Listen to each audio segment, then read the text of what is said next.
Today, I'm going to be teaching you guys the framework I use for making offers when buying phones and electronics and flipping them for more. I've probably made tens of thousands of offers over my career of doing this, buying, flipping, reselling devices. It's just a simple framework that I've used that I've never really put into words or explained. And I know if I was starting off, this would have been super valuable for me. And I have a ton of people in the school group always DMing me asking, what should I buy this for? What should I sell this for? And they're giving me specific devices.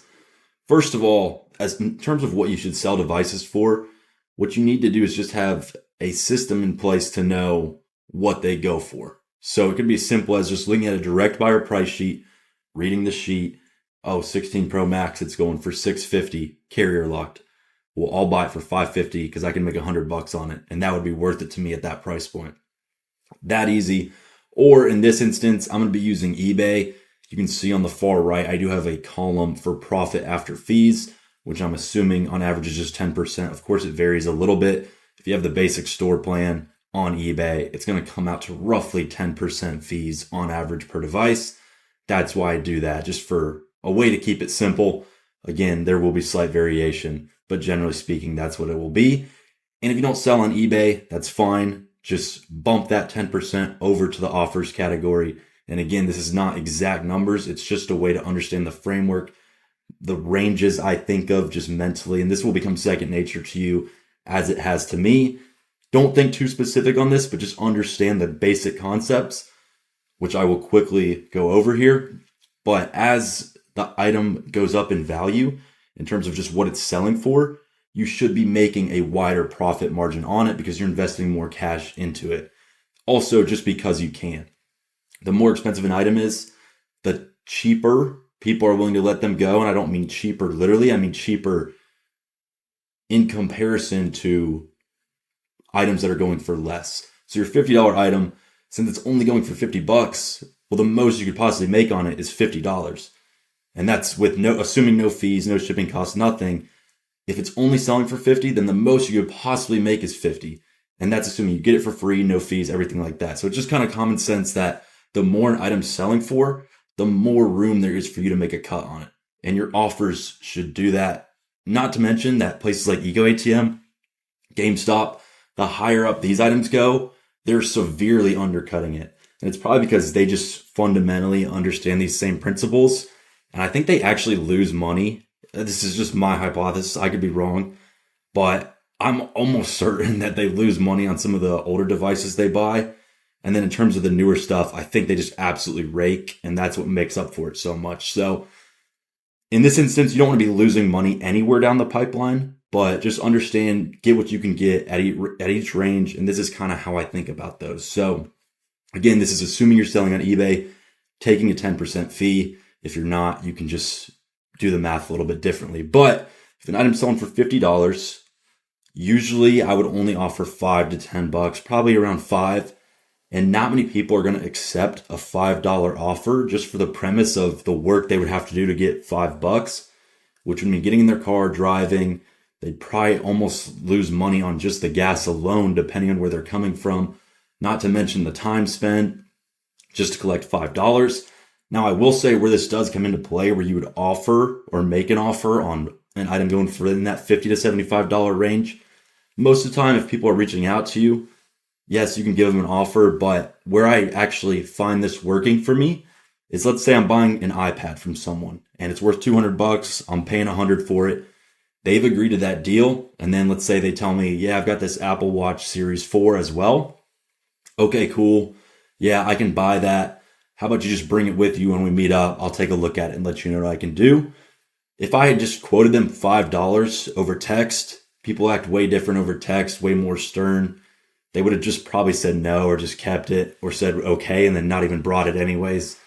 Just tell them that if it's that low, and that way they'll just bring it with you, and then in person you'd be like, look, I usually don't even buy these because these don't go for that much, but I can give you $5 for it, or maybe even offer 10 at that price point. And oftentimes they're like, yeah, well, I'm not even using it anyways. And you've already established some sort of camaraderie, so that might work out for you. Now, in terms of $75, this is where things start to open up a little bit, because $20 to $75, $20 might be worth someone's time, right? $5, probably not. But let's say someone has an item that you know goes for 75, you would offer 20, and then after fees, you'd be looking at about 48. So on that $50 item, it'd be 40. And by the way, I didn't include any shipping costs in this. Of course, it's going to be up $5 to $10 on average. And let's say, for example, you're buying something big or bulky that you know will take up more space, that will cost more to ship, then you might have to adjust your prices even more. So that's something that would also be mentally calculated in. On average, that's just an assumed $5 to $10. But in certain situations, a big gaming console, PlayStation, that could be more. So that's something you would want to factor in. I'm just using these as very rough examples. This isn't like, oh, if it's 50, I have to offer 5, and 75, I have to offer $20. No, this is just kind of frameworks, and it's actually typically lower end of the spectrum values. Not to mention, so much of the stuff I buy and hopefully you buy goes to direct buyers where there is no fees. And then you can adjust your offers accordingly, of course, usually bumping up 10% to hit the same margins. So again, super rough outline here, but keep going down the graph here. If an item's going for $100, I find $35 is a pretty good range. And again, your profit would go up to about $55. So you're kind of seeing the theme here. Every step of the way, you're making slightly more profit incrementally. And these are ranges you can test with too. It's just for a $100 item, you're not going to get as many yeses for $20. And I think over a long enough time horizon, even if you would make more offering 20, buying less devices, I think offering 35 and making less, you would probably get enough yeses comparative to the $20 offer where you'd end up making more. Again, this is all just personalized, internalized theory. I don't have any statistics or anything to show you. But over time, you just have like a feel and a sense for this stuff. So I'm not referencing this guide. I literally just whip this up because it's just kind of how I think about things. I just kind of go as I feel, offer, and we'll go down the list and I'll kind of go more into specifics of each range. But you don't need to think about it so much as some sort of rigid thing. It's very up to you. And you might even want to play around with it, see if maybe I'm way off on some of these and you end up doing way better. And of course, you always want to start low so you can work your way back up.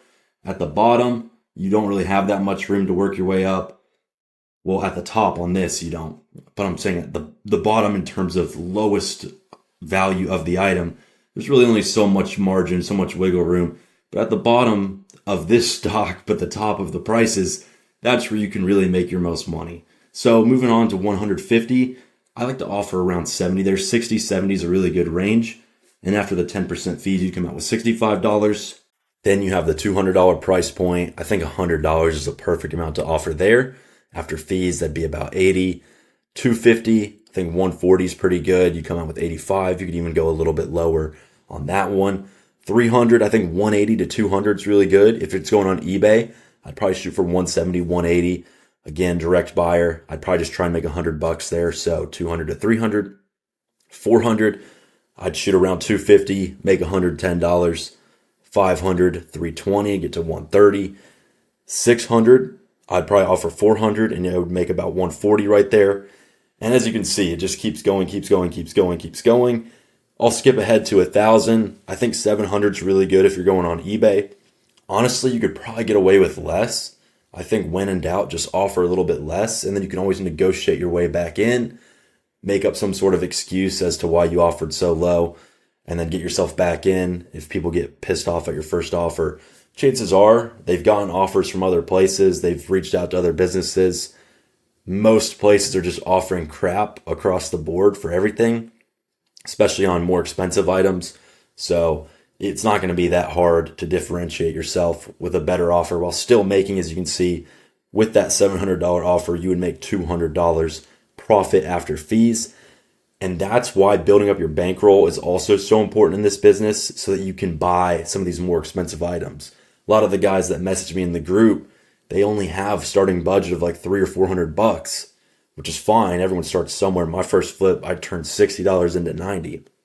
So I totally get it. You have to start somewhere. You're not going to just immediately start hitting $200 flips. But once you build up a bankroll, like there's a certain point, I don't ever want to have less than $10,000 available. And that's even on the lower end. So if it dips below that, I just don't have as much ability to go out and buy a bunch of stuff because maybe someone hits me up. I've had days where I spend $5,000 in one day on devices. And I'm sure I'll get to a point where I'm doing much more than that. So having cash available just allows you to get all those more profitable deals that other people won't buy, maybe because they don't have the cash available. So think of it from a competitive standpoint, but also just a utility standpoint for yourself. You want to be able to buy all the good deals that come your way. And a lot of the best deals require more money, more investment. So you want to be buying the 16 Pro Maxes, the 17 Pro Maxes, the new iPads, the MacBooks, because these items are going for a higher price, which just means there's more margin to be made on them, which means you can buy less items to make more money. So it's less work and more profits, which is great for all of us, right? That's the goal for pretty much everyone ever. Make more money, do less work. So you're going to have to start off, if you have a really small bankroll, you're going to have to dink and dunk a little bit, make a couple $30 profits, make a couple $50 profits, but then reinvest that money. And then as you build up a bankroll, you'll have a lot more power to buy more things, which really is what allows you to expand and to grow over time.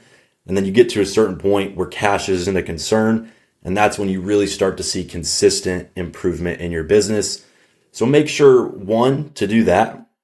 And then two, just to understand the basic principle of as the item goes up, you should be shooting for a higher profit margin. I just don't think it makes sense to try and make 40, 50 bucks on a $1,000 item. Let's say it goes to direct buyer for $1,000. I could probably offer $950 and close 10 out of 10 deals, but I could also probably close 7 or 8 out of 10 deals at 700, 800, assuming direct buyer in this instance, or eBay 600, 700. So trying to make 50, 40 bucks, one, it's just not that smart. Two, you don't have to. You're going to close almost just the same amount of deals with a way lower offer. And then three, you open up the floodgates for risk because maybe you missed one little thing. Well, now all of a sudden you're losing $100 on it. Whereas you would only gain 50 as opposed to gaining 200 had you bought it for the $700 price point. So I hope that makes sense. This is a quick video. Just wanted to throw this together, but this is essentially the framework for how I think about making offers. Eventually this math will kind of just flow out of you. It'll just be ingrained in your mind as you're making offers. It's just something you'll get a feel for over time, but this is essentially how I think about it.